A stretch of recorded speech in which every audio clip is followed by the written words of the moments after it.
I exposed my dad as a fake Special Forces veteran to everyone he knows. Here's what happened. Subscribe to Am I the Jerk on YouTube and hit the bell for notifications. This all started several years ago during my parents' divorce, but the finale took place this November. First, some backstory. Growing up, my father was an emotionally abusive piece of crap who got off on religious authority and controlling every aspect of our lives. We were kept so isolated and made to fear the police/CPS to the point where we thought it was normal. After I went off to college, my little brother came out as gay, and my father started beating him, unbeknownst to my mother and I. When my brother threatened to tell my mom about this, my father kicked the then 15-year-old out of the house. My mother was understandably horrified by this and tried to get my father to see sense, at which point he started hitting her. Long story somewhat short, I got my mom out. My brother went to live with friends and divorce proceedings were started. It was nasty. No one wanted to go to the police. My father was friends with the local small-town cops. And thankfully, my jerk-faced sperm donor agreed to a no-fault divorce. While my mom was cleaning out her stuff from the house under the watchful eye of her amazing co-workers, she found my father's discharge papers. This is where everything started. You see, my father spent his entire 25-year marriage telling everyone that he was a Special Forces vet who had been awarded a Purple Heart and Bronze Star, which were both coincidentally destroyed in a house fire along with his uniforms and paperwork. But here were his discharge papers, and they clearly stated he was given an other than honorable discharge after 4 years in the motor pool. Not wanting to be seen as the vindictive ex-wife, my mom quietly took the papers and didn't tell anyone for years after my father moved away to a new state to join a militia. When she finally told me while tipsy this past year, we hatched a plan. Over the next few months, we snooped on social media to make a list of his former and current employers, family, major friends that we knew of, and his church. She enlisted our extended family and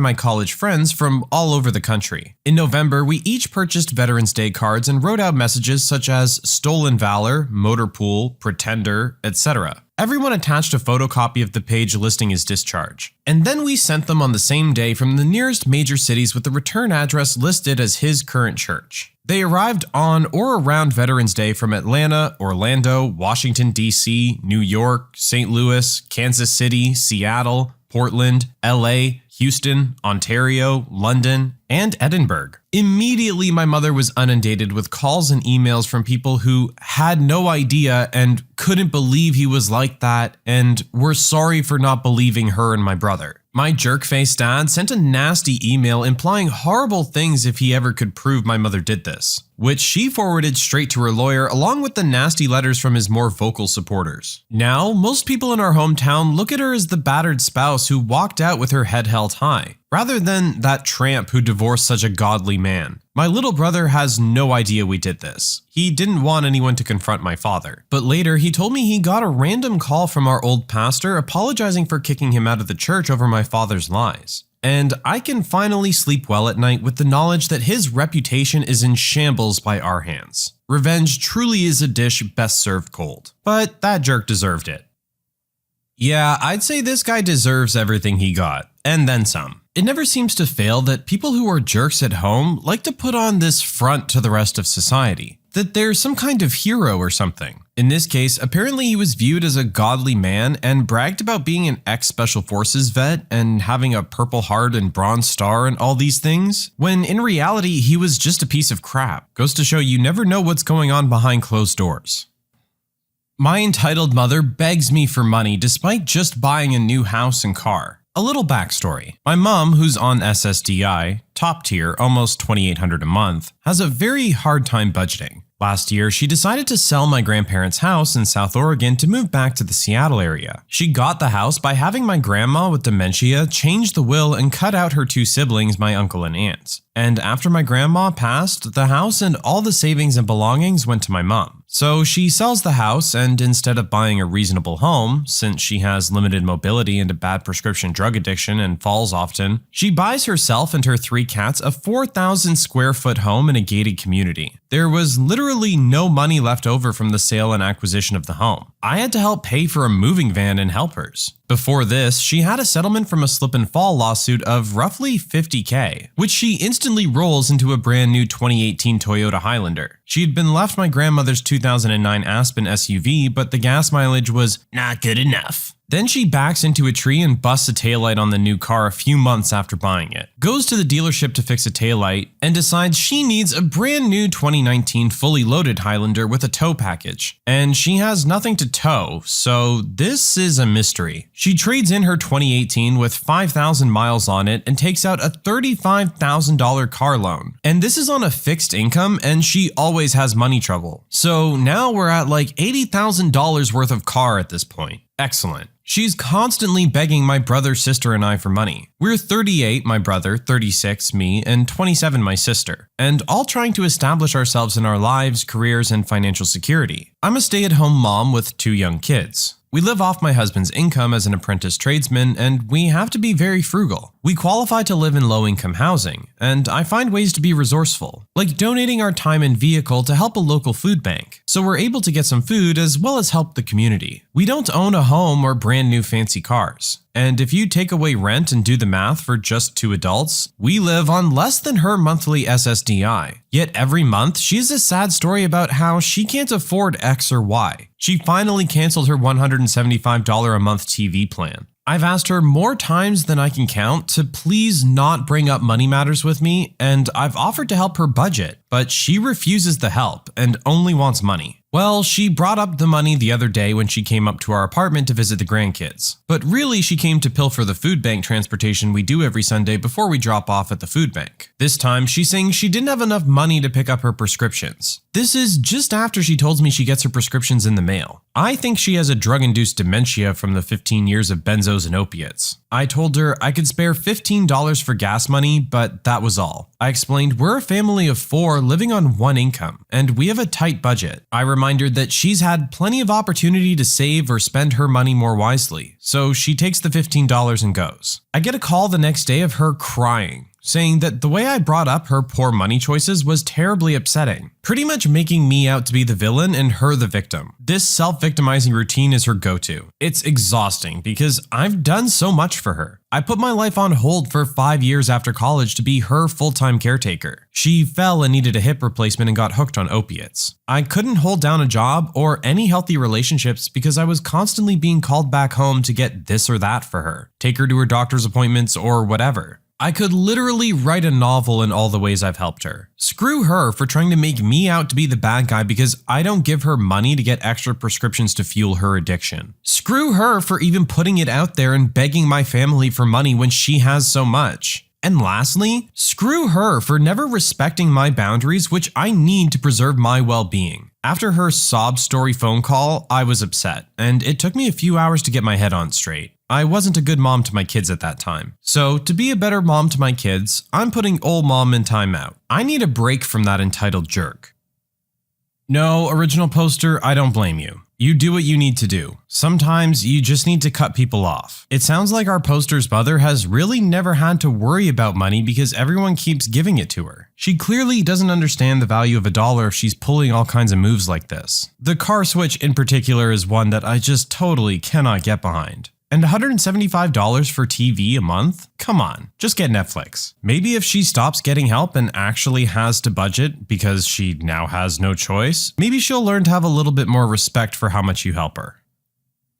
When taking advantage of young employees goes terribly wrong. Buckle up, guys. This is a long but oh so satisfying story. Once upon a time, there was this HVAC subcontracting company who did small-scale projects for the local municipality. Enter me, an 18-year-old girl fresh out of high school looking for a job. I got hired at this place as an administrative assistant with no experience whatsoever. The person who interviewed me was this horrendous jerk of a human being named Erica. She did not work for the company, she was just the owner's mistress. This becomes important later. This was to be the start of a very long and painful experience, but one that I got my revenge for in the most spectacular ways possible. My boss was this very tall, very intimidating man from Ghana named Dave. He was huge, like 6'7". His voice was deep, and he was quite an intimidating man. Despite this, he was a very calm and mild-mannered person who rarely ever raised his voice. He did a lot of his shady stuff with a smile and a tip of the hat, like a true gentleman. He owned the company and considered himself to be successful, but he was by far the shadiest person I've ever worked for in my life. I didn't realize at the time that many of the things he would have me do were illegal. Very illegal. Now, a very funny and ironic side note here is that both Dave and his disgusting pile of crap side piece Erica were very, very religious. As in, I have a master's degree in theology and will remind you every chance I get religious. Dave was married and had a wife and 3 kids back in Ghana, but he had his little plaything Erica here in the States to keep him entertained. His wife was not aware of Erica's existence and she did not consent to this arrangement. Now, one would assume that since Erica was the one who interviewed me that she works for the company, right? Wrong. This jerk had a very good job with the US government and would regularly email me, or more like micromanage, from her government email address regarding my work back at the office. She was located in an entirely different state and would visit every few weeks to bang Dave and call it work. It was during one of these trips that she hired me to work there. Erica was a master at mental torture. She was nasty, rude, and would dial back all of her evil ways when Dave was around, so he believed she was the perfect angel. She was well into her 50s and would regularly bully me, an 18-year-old girl. I lived an hour and a half away by train from the office and had to be in at 8 a.m. I was also in college, so I would go straight from the office at 4 p.m. to take classes until 10 p.m. She would call at 7:55 a.m. sporadically, and if I wasn't there yet, would leave a message asking why I was late. She would always make snide remarks at me when I needed clarification on something, like, "Do you speak English or do you just not get it?" Mind you, I was an 18-year-old given the job of an HR director. I was in charge of all office operations, payroll, union benefits, insurance certificates, IRS forms, bank accounts, child support claims, unemployment claims, the works. He had one 18-year-old running his entire business. I'm by nature a very organized, punctual, and technologically savvy person, and they took full advantage of that. There are some super illegal / shady things he had me doing, such as changing dates on insurance certificates to make them valid even though they weren't, paying union workers off the books, falsifying payroll documents, using literally any method to avoid the IRS, such as opening new bank accounts, putting things in his wife's name and things like that, falsifying approval signatures for projects, and pacifying vendors that he owed money to, while sweet-talking them into sending us more equipment without paying, along with so many other things that I can't think of at the moment. He never gave me the context of what was going on when giving me these random assignments.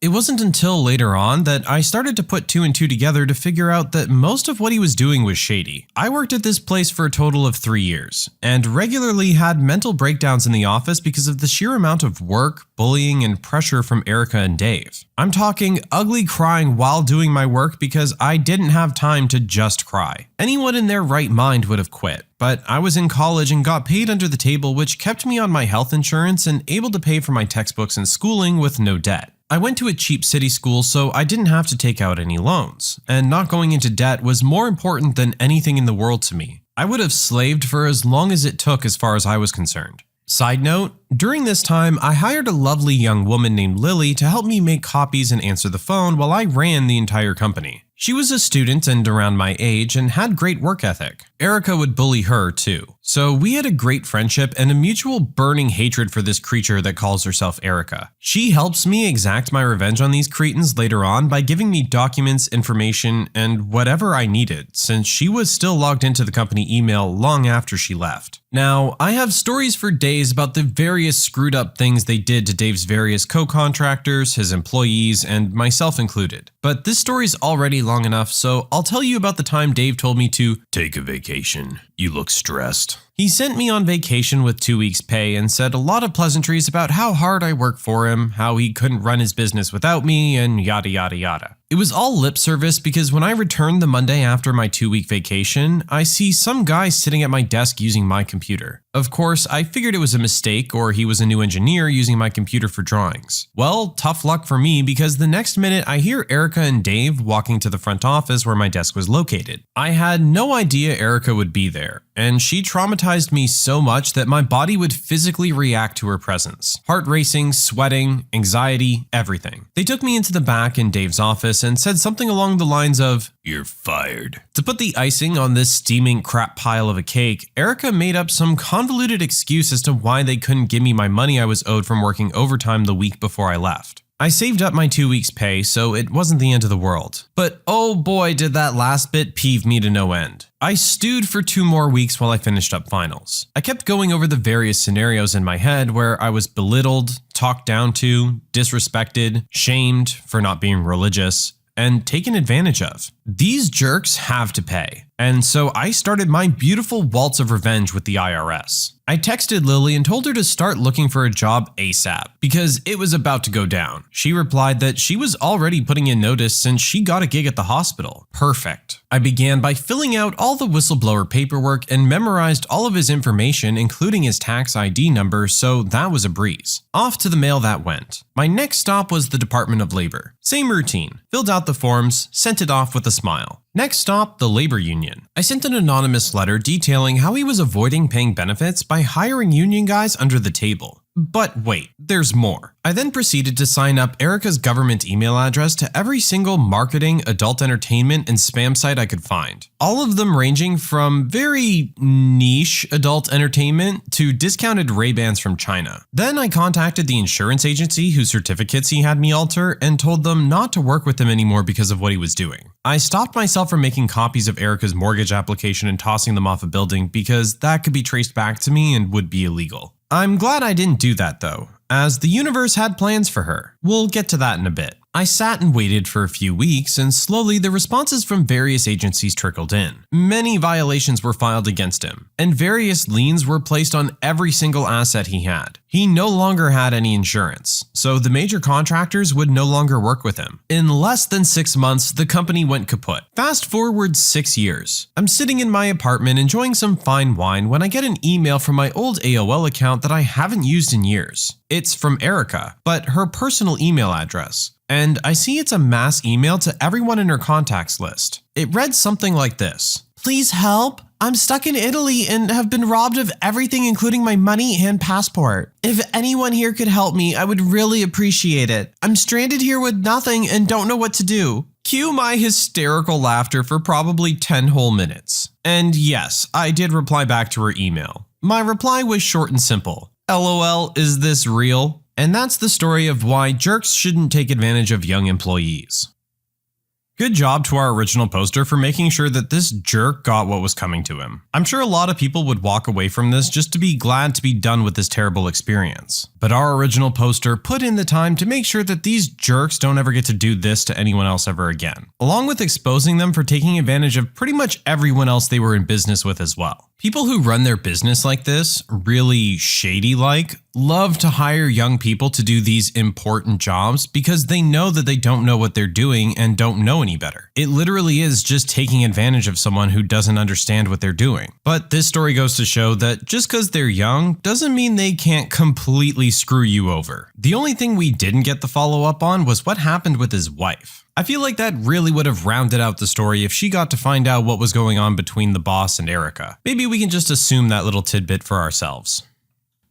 My entitled sister-in-law thinks I'm the jerk for not letting her miracle baby be the flower girl at my wedding. I'm a 27-year-old female, and my older brother and sister-in-law, both in their mid-30s, just welcomed their first child a year and a half ago. After years of trying. After many failed attempts, sister-in-law was told that she wouldn't be able to conceive due to a medical condition she has, and they finally got pregnant. Since having my niece, the baby has been the center of attention at every family event we've had since she was born. Birthdays, weddings, family get-togethers, you name it. Now, don't get me wrong. I love my niece, but it can get to be a little too much when my sister-in-law goes on and on about how long they tried to conceive, complications they've had, miscarriages they've had, etc. Like a little too much info. Many family members have commented on how it's a little bit excessive, but no one has said anything because they don't want to sound like a jerk. Anyway, I'm getting married in the spring, and my brother and sister-in-law approached me last weekend about having my niece be the flower girl. Now, my fiance, 35-year-old male, has 2 children, 10-year-old boy and a 6-year-old girl, from his previous marriage. His son is one of his groomsmen, while his daughter had asked to be the flower girl when we told them the news that we were getting married a year ago, as it's something she always wanted to do. So, of course, we said yes. So I explained this to my sister-in-law when she asked about my niece. She asked if my stepdaughter can just carry my niece with her. I said, I don't think she'd be comfortable with that considering she's 6. She then asked why I can't give that role to my niece and allow her herself to carry my niece down the aisle as the flower girl. I said no because I already promised my stepdaughter. She then started going off about how my lack of effort to incorporate her niece is disgusting her. I should honor her in some way since I know how long and hard they tried for my niece. Now, I may sound like a jerk for this, but I got kinda fed up and snapped and said, incorporate my niece how? By the time the wedding comes around, she'll be around 2 years old. The entire family already knows your story about how long and hard you guys tried for her. What more do you expect me to do to honor her? She started crying and said that clearly I don't love my one and only niece and I'm letting her down. I said, of course I love my niece, and obviously she's going to be involved in pictures and stuff. But I'm not going to let my stepdaughter down by giving my niece a role she's too young to remember anyway. Well, now my sister-in-law and my brother are peeved with me for not letting my niece be flower girl, and are running around telling the rest of the family that I don't love my niece. My mom had been trying to stay neutral, but thinks my stepdaughter would understand if I explained to her that I need to give that role to my niece. I'm firm in my decision though, and my fiance is thankful that I didn't let his daughter down. So what do you think? Am I being the jerk? Absolutely not. You are perfectly right to stick to your guns. Every parent thinks that their child is a little angel, and I get it, they worked really hard for her. But yeah, after a certain point, the story just gets repetitive. Not to mention, this role has already been promised to a 6-year-old girl. This mother needs to take a step back and look at how she's acting and realize that there are other children in the world that also want to be happy, that might actually remember this event, and that she's taking that away from a 6-year-old. I think that should answer the question right there on who's being the jerk. When you subscribe, make sure to hit the bell to turn on notifications. Put the playlist on in the background to finish listening to all the stories, linked at the top of the description. And if you like Am I the Jerk, give Am I the Genius a shot, linked in the description as well. Either way, thanks a lot for watching, and we'll see you guys next time.